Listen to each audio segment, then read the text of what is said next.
গত সপ্তাহে ইসলামাবাদে একটি অবৈধ প্রক্রিয়াকরণ কেন্দ্রে অভিযান চালিয়ে ৫০০ কেজি গর্ভফুল উদ্ধার করে এফআইএ। এ সময় ৫ জনকে গ্রেপ্তার করা হয়। এফআইএ জানিয়েছে, চক্রটি প্রতি মাসে ইসলামাবাদ ও রাওয়ালপিন্ডির বিভিন্ন হাসপাতাল থেকে প্রায় ২০০ কেজি গর্ভফুল কিনত।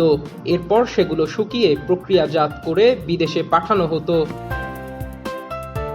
পাকিস্তানের মানব অঙ্গ প্রতিস্থাপন কর্তৃপক্ষের কর্মকর্তা হিনা কানওয়াল জানান, সন্দেহভাজনরা প্রতি পিস গর্ভফুল কিনত প্রায় ৮০০ রুপিতে। বিদেশে সেই গর্ভফুল থেকে তৈরি প্রতিটি বয়স বিরোধী ইনজেকশনের দাম হতো ৭ লাখ রুপি পর্যন্ত।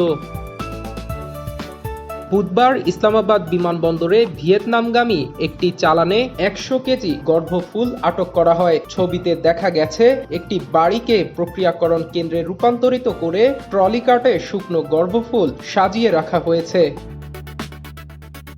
শুরুতে গ্রেপ্তাররা দাবি করেছিল এগুলো ভেড়ার গর্ভফুল, তবে জিজ্ঞাসাবাদে তারা স্বীকার করে নেয় যে এগুলো মানুষের গর্ভফুল। এফআইএ জানিয়েছে, চক্রটির কার্যক্রম রাজধানী ছাড়িয়ে লাহোর, পেশোয়ার ও রাওয়ালপিন্ডিতেও বিস্তৃত।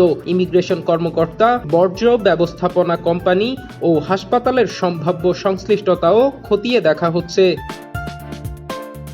পাকিস্তানের একজন স্ত্রীরোগ বিশেষজ্ঞ জানান, গর্ভফুলকে অত্যন্ত সংক্রামক চিকিৎসা বর্জ্য হিসেবে বিবেচনা করা হয় এবং এর নিষ্পত্তিতে কঠোর বিধিমালা রয়েছে। সন্তান প্রসবের পর সাধারণত এটি ক্লিনিক্যাল বর্জ্য হিসেবে ফেলে দেওয়া হয়। পাকিস্তানে বাণিজ্যিক উদ্দেশ্যে মানব অঙ্গ সংগ্রহের দায়ে সর্বোচ্চ ১০ বছরের কারাদণ্ড ও ১০ লাখ রুপি জরিমানার বিধান রয়েছে। ATV USA news desk.